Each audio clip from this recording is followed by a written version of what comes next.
but essentially where we can work, and hopefully our allies they need to step in there with us. But where we get to the point where we can operate in the Strait of Hormuz, but keep Iran blockaded. We're continuing to get better at that, but that's how we keep, they'll never do anything that they say they're gonna do. They've proven that over and over. We have to keep the pressure on. But if we can do that effectively, we keep the pressure on and achieve our objectives. Tell us where we are in getting that accomplished. Senator, I think that's a really good point. That's effectively what we did to create the pressure that led to the circumstances of the MOU, which was we're running a route where ships, and we did it covertly in cooperation with Gulf countries and others who were willing to take some of the risk with our protection, and then maintain the blockade. So effectively, oil's coming in and out, oil prices are coming down, but our blockade is staying and the pressure is mounting on Iran. That's something we have done and can continue to do.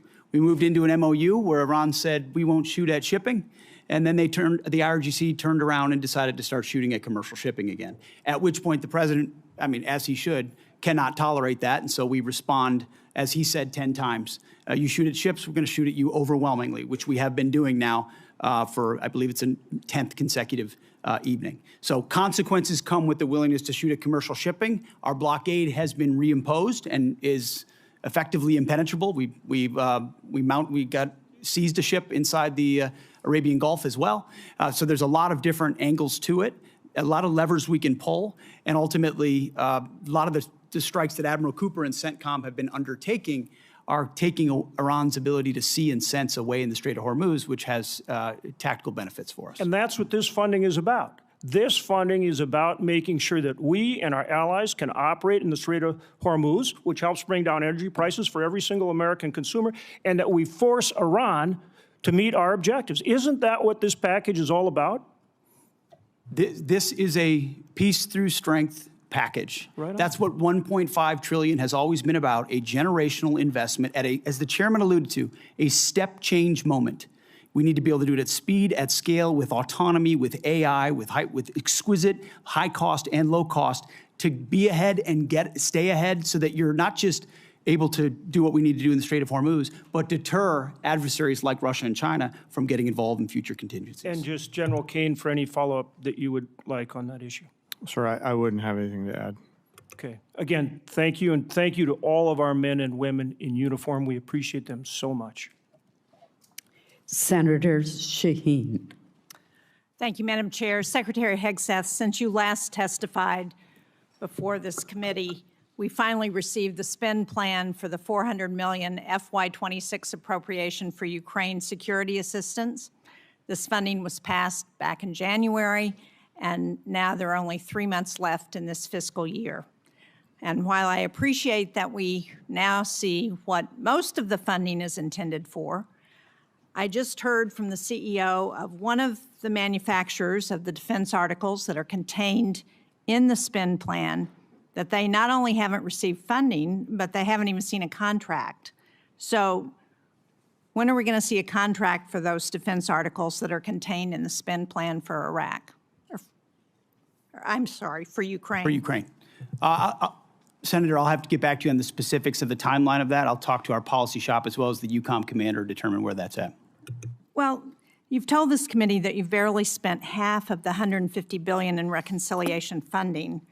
And if you still have $75 billion available, why are you asking the American people to absorb the cost of a war they don't support, instead of asking for transfer authority for unspent reconciliation funding, especially if you can't even get $400 million in Ukraine funding out the door?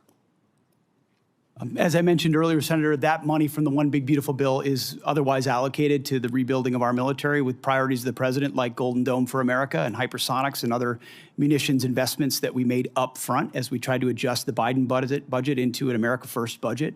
And so reallocating that away from those priorities is robbing Peter to pay Paul. Those are allocated to rebuild. But my point is, and ultimately we're committed if you can't spend it on a timeline that makes sense, why do you need to come back and ask for more money? Wouldn't it be better to spend money that you already have? And one of the things I noted was, or at least I think that this supplemental doesn't include funding to repair damage to our bases or to our military infrastructure in the region.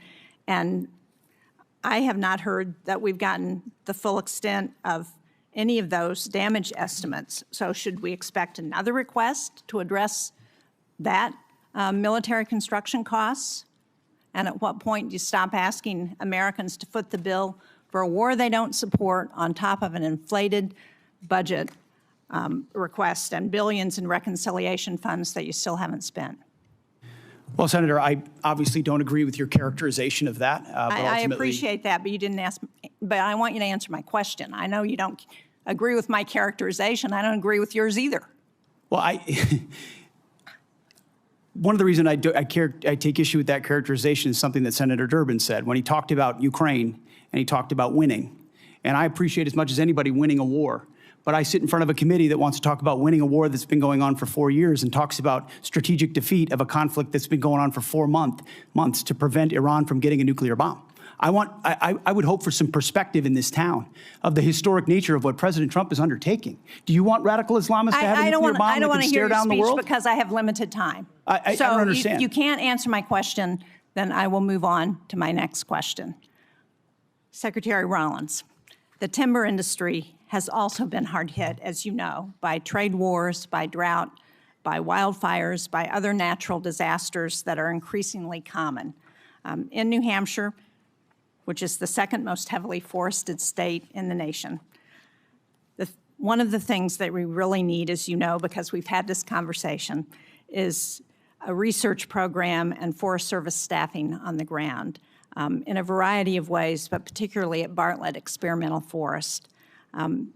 These small investments in research and staffing and sound management help make the forest economies healthier and more competitive. I very much appreciate your having staff visit Bartlett last week with my staff and with staff from the governor's office. But can you commit to restoring staffing at Bartlett and to keeping the facilities there open now that you've seen the critical nature of that research?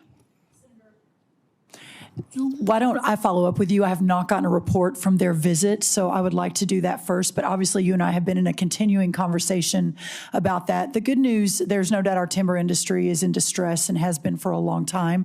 The fact that we import 90% or something from other countries of our lumber needs is crazy. We're changing that. But the good news, we had more board feet sold last year than any time in 30 years. This year, we're going to exceed that target again. So we're making the right moves on this, but there's no doubt that research is important to that, as we've discussed. And I'll follow up with our team, and then we'll reconnect.